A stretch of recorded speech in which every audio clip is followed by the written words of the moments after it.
अस्सलाम वालेकुम dear students, मैं हूं रिजवान अहमद। आप सब लोग कैसे हैं जी? उम्मीद करता हूं आपका दिन अच्छा चल रहा होगा।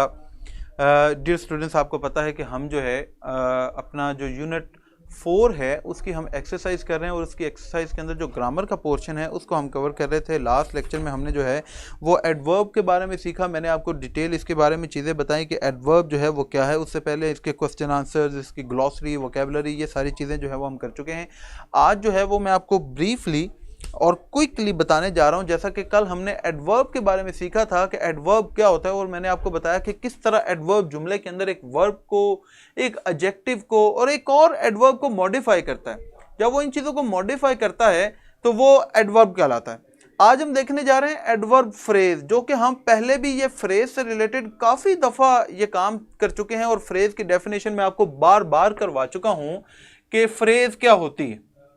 पहले तो ये जहन में रखें, एक दफा फिर मैं आपको बता देता हूं कि फ्रेज क्या होती है। फ्रेज होती है अ ग्रुप ऑफ वर्ड्स। फ्रेज क्या होती है? अल्फाजों का ऐसा मजमुआ जो अपना मफहूम मुकम्मल तौर पर बयान करता है।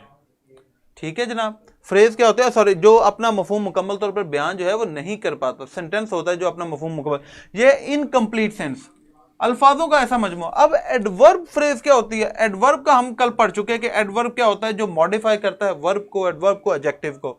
अब अगर जुमले के अंदर सिर्फ एक एडवर्ब नहीं बल्कि अल्फाजों का ऐसा मजमूआ जो जुमले में एडवर्ब के तौर पर इस्तेमाल हो रहा है, जो वो पूरे अल्फाजों का मजमूआ या किसी वर्ब को मॉडिफाई कर रहा है, या किसी एडजेक्टिव को मॉडिफाई कर रहा है, या किसी एडवर्ब को मॉडिफाई कर रहा है, तो वो अल्फाजों का सारा जो मजमूआ है, 2, 3, 4 जितने भी वर्ड्स होंगे वो तमाम जो है वो सारे के सारे कहलाते हैं एडवर्ब फ्रेज। एग्जाम्पल, तो अगर वो मतलब है कि अगर उसको हम अलहदा से निकाल के रख दें तो वो अपना मफहूम जो है वो बयान नहीं कर पाएंगे। एग्जाम्पल के तौर पर देखें, मैं कहता हूं दे रेस्टेड एट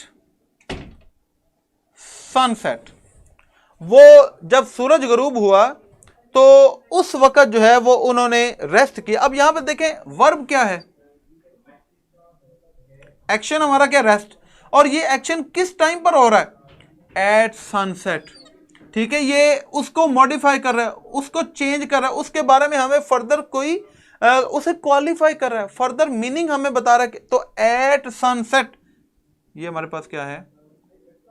एडवर्ब फ्रेज। समझ आ गई? तो अल्फाजों का ऐसा मजमुआ जो बेसिकली जुमले के अंदर जो है वो किसी वर्ब को या किसी एडवर्ब को या किसी एडजेक्टिव को मॉडिफाई कर रहा होता है, तो वो क्या बनता है? Adverb phrase. अगर यहां पर एक ही खाली वर्ड होता तो वो हो जाता एडवर्ब, वो फिर फ्रेज ना होती। एक और एग्जांपल, जैसे ये देखें, ही वर्क्स केयरफुली, वो बड़े एहतियात से काम करता है। अब यहां पर वर्ब क्या है, एक्शन क्या हो रहा है हमारा? वर्ब। और ये केयरफुली जो है ये इसके बारे में मजीद हमें कोई मीनिंग बता रही है मोहतात तरीके से, क्योंकि अगर यहां पर लेट से होता क्विकली तो देखें ये काम करने का तरीका जो है वो बदल चुका होता, बताने का तरीका। तो ये क्या है? एडवर्ब है। अब चूंकि ये सिंगल वर्ड है, एक वर्ड है, तो ये है एडवर्ब। और अगर यहां पर इसके साथ और भी कोई वर्ड्स जुड़े होते तो वो क्या बन जाते? एडवर्ब फ्रेज बन जाते। जैसे ये देखें, he works quite carefully, quite carefully, बहुत ज्यादा एहतियात से। ठीक है, तो अब ये क्या हो गया? क्वाइट केयरफुली जो है ये हमारी फिर एडवर्ब फ्रेज बन जाएगी। फ्रेज क्या होता है? अल्फाजों का ऐसा मजमुआ जो अपना मफहूम मुकम्मल तौर पर बयान नहीं कर पाता। जैसा कि यहां पर इस जुमले में अगर हम बाकी बात ना लिखें, सिर्फ इतना लिखा हो एट सनसेट, सूरज गरूब होने पर, तो क्या खाली ये बात पढ़कर सूरज गरूब होने पर हमें समझ आ जाएगी कि ये इसका क्या मतलब है एट सनसेट का? नहीं समझ आएगी, क्योंकि हो सकता है इससे हम आगे कोई और बात करना चाहें। हो सकता है मैं ये ना कहना चाहता हूं, मैं कहना चाहता हूं at sunset they departed for Lahore. सूरज गरूब होने पर वो लाहौर के लिए रवाना हो गए। अब ये बात बदल गई। ठीक है, तो अब यहां पे डिपार्ट हमारा वर्ब है, समझ आ रही? ये इसको मॉडिफाई कर रहा है, ये हमारी एडवर्ब फ्रेज बन जाती है। तो फ्रेज बेसिकली खुद से कुछ नहीं होती। अच्छा जी, रिदा पूछ रही हैं, ओके, रिदा कह रही हैं कि ये बात मुझे हमेशा पजल करती है कि what is the difference between phrase and clause लो जी। आज मैं अभी रिदा बेटा आपको बताऊंगा, और इंशाल्लाह इसके बाद आपको क्लॉज और फ्रेज में कभी भी कंफ्यूजन नहीं होगी। ये आपने सब सीख लिया, ठीक है। मैं अब इसको इरेज करने लगा हूं। अगर आपने जो है वो मेरा बेटा कोई पिक्चर लेनी है तो इसकी पिक्चर ले लो, ठीक है, नहीं तो इसको इरेज करते हैं और आगे चलते हैं।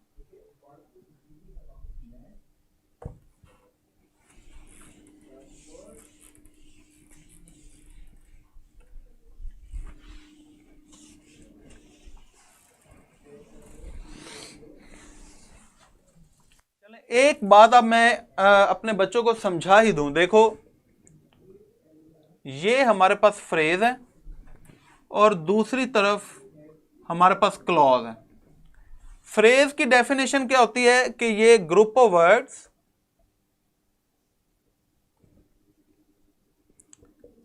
That makes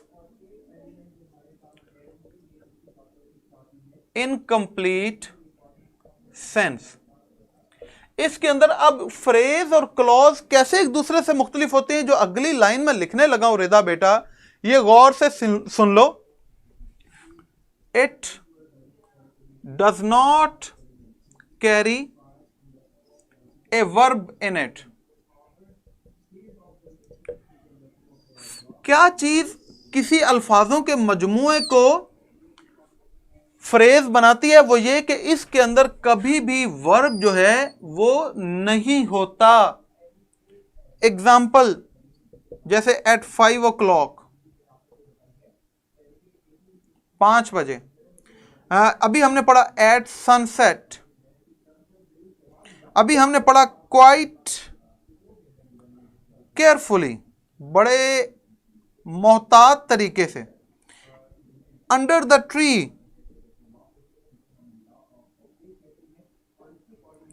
eight the table, in the class. बेशुमार ऐसे अल्फाजों का मजमुआ जिनके अंदर जो है वो वर्ब नहीं होता, और अगर हम इन वर्ड्स को अलहदा इस तरह लिखें तो ये अपना पूरा मीनिंग समझा नहीं पाते कि सेंटेंस में क्या कह रहे हैं हम। ये तो सिर्फ ये लिखा हुआ है क्वाइट केयरफुली, अब आगे क्या कहना है कुछ पता नहीं, जो जिसका जो दिल चाहेगा वो कहेगा। इसी तरह at sunset, at 5 o'clock, under the tree, at the table, in the class, at the station, in my room, in my house, in the street। पता नहीं जो जितना भी, ये सारी फ्रेजेस हैं, समझ आ रही है बेटा। वो वर्बल फ्रेज नहीं, वो और चीज होती है। फ्रेज के अंदर कभी भी वर्ब नहीं होता। एडवर्ब, ये एडवर्ब फ्रेज होती है, इसके अंदर वर्ब नहीं होता, ये सिर्फ वर्ब को मॉडिफाई कर रही होती है, ठीक है। ये चीजें इसके अंदर, ये इस तरह के अल्फाज। और अगर कोई वर्बल फ्रेज होती भी है ना, तो उसमें अगर कोई वर्ब आप कह रहे हो कि वर्बल फ्रेज के अंदर वर्ब होता है, वो बेसिकली मेन वर्ब नहीं होता, वो कॉम्प्लीमेंट वर्ब होता है। उस जुमले के अंदर वर्ब, मेन वर्ब कोई और होता है, जो वर्बल फ्रेज बेसिकली उसको क्वालिफाई कर रही होती है, ठीक है। अब ये एक तरफ, दूसरी तरफ आ जाते हैं क्लॉज। क्लॉज की बेसिकली डेफिनेशन क्या है, ये हम कहते हैं कि it is a piece of information। Clause जो है इट इज ए पार्ट या it is a piece of information, ये मालूमात का एक टुकड़ा होता है। It can be either complete or incomplete. Clause के अंदर जो इंफॉर्मेशन हमें दी जाती है वो मुकम्मल भी हो सकती है और नामुकम्मल भी हो सकती है। नामुकम्मल इंफॉर्मेशन तो ये भी है, लेकिन क्लॉज और फ्रेज के अंदर फर्क क्या होता है ये भी आपको बताने लगा हूं। However,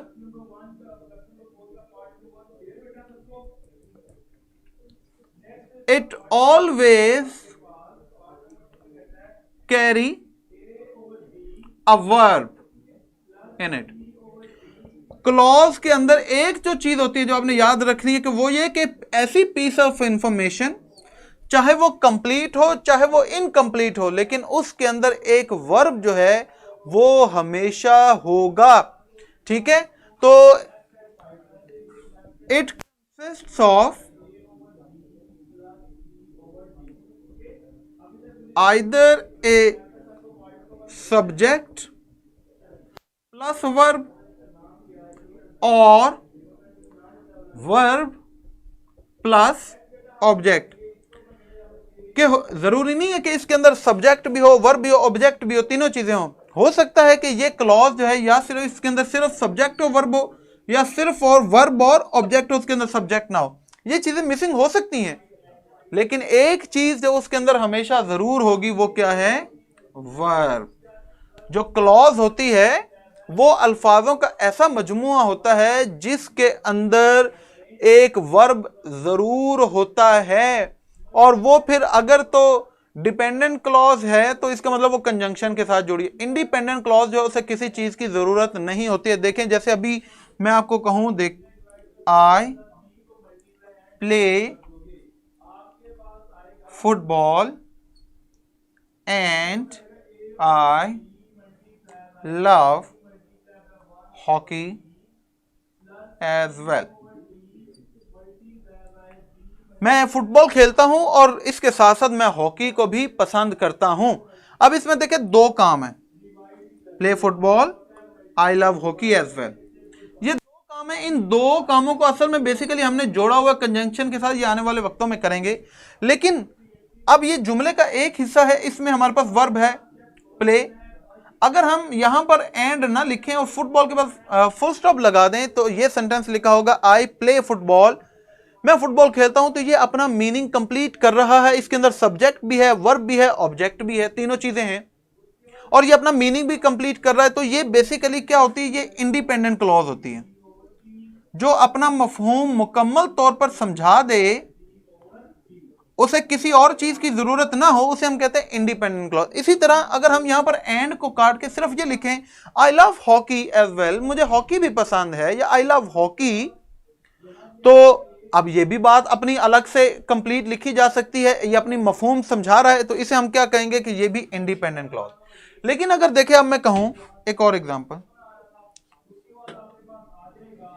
before the doctor came, doctor के आने से पहले, कॉमा।